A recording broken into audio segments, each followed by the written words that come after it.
One of the biggest talking points in the world of football is how to manage play when the ball is not in a team's control, when the ball is not possessed by a team. Off the ball play is one of the most debated but decorated topics of discussion for fans and strategists alike. Is it really possible for a football team to win a match simply by focusing on their off the ball play? Coaches worldwide are divided in their opinion. Many will reckon that on the ball play is everything. If you have to score a goal, you need the ball.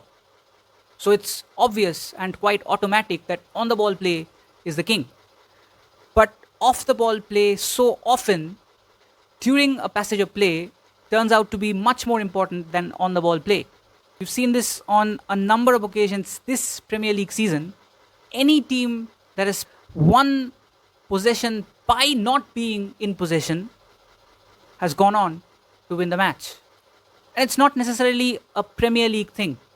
It's an all league thing, it's an all tournament thing. Whenever it happens, it tends to do something.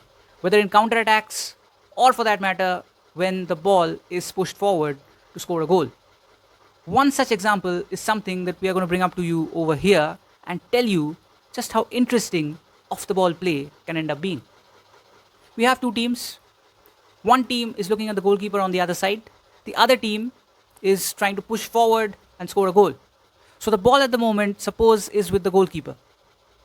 In front of him is the central defender and two defenders out wide on either side. There is another player acting as a defensive midfielder, hovering ahead of the central defender so that he backs up when needed. Now the goalkeeper passes the ball to the central defender. No blockage, no issue. It's a clear-cut pass. The central defender, when he looks up, he finds that the forward line of the opposition has vanished. There is no one in the forward line. The forwards have pushed to the midfield. The midfield has pushed beyond the center line and very much to the defense line.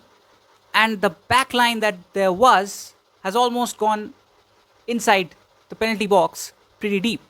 It's as if that there is full-on defense from the opposition. This is what the central defender sees. So what does he do? He doesn't take a risk of going for a long ball. He doesn't take the risk of going for a through ball onto the other side of the center. What he does is pass on to the midfield. You can say very much the defensive midfield to try and progress it slower. As the ball moves on to the midfield line, or you can say the central mid line with which you can draw the wings horizontally, looks at the opposition and finds that their players are moving towards the ball. That is, where the ball is going, the players are moving. So this makes that midfield line along with the wings think that it's time for us to move the ball to the other side. That is, pass the ball on to the other side of the field. For example, if you are on the left hand side, you pass it on to the right hand side forward. Press further forward to look for the goal. That's what the midfield line thinks. Because the opposition is now moving towards the ball. Very few teams would do something different. For example, pass the ball back. Most teams would say, we see an opening, let's put it there before something else happens. Now what happens, as the midfield line passes the ball forward onto the right hand side, the entire defense line which was there, almost pushed to the goal, suddenly springs into action and comes forward to attack the ball at the right hand side. And the opposition team's midfield line, which was pushed back, pushes further back to defend the left hand side of the goal. The player that was running towards the ball to try and pass it on to the left hand side suddenly gets encircled by three players. And the forward line, which pushed back, starts moving much more forward into the center line. And when there is that interception, the players intercepting the ball pull the ball out of the mess, put up a long ball, push it to the forward line, And that forward line eventually creates a chance of scoring a goal. We're putting it to you in simple terms so that this time you don't have any problem understanding it. Team A is playing Team B. Team A at the moment has the ball from the goalkeeper, looking to attack forward. Team B is looking to attack in the opposite direction. The ball is with the goalkeeper of Team A. Looking forward, he finds his defensive line with the central defender in the middle and the two defenders spread out wide on either side. He passes the ball on to the central defense and the central defender collects it.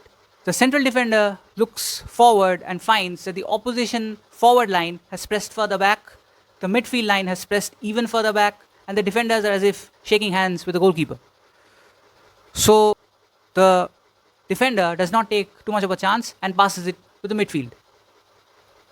The midfield, upon receiving the ball, finds that the opposition midfield line in particular has pushed even further back and the forward line is coming towards the ball. That is, anyone out wide is also coming towards the ball. For example, if it's to the left hand side, they're all coming towards it and trying to intercept. That is giving the midfielder the opportunity here to pass the ball onto the right hand side forward. This is quite a simple thing to do, but the line in the midfield does not quite know that it is actually nothing but a decoy from Team B.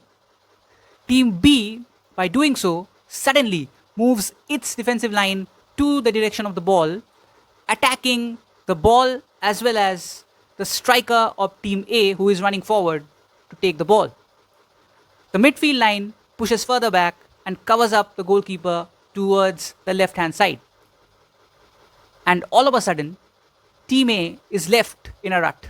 It does not know what to do because it's thrown off its possession and the ball gets possessed by Team B by way of its defense line.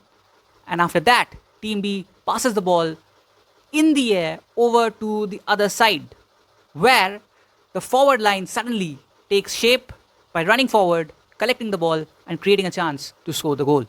So this tells you just how important a decoy can be when you're talking about strategies of the ball.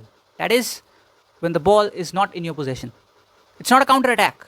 It's a plain and simple strategy which can be used in different ways by football teams at the spur of the moment or in the locker room.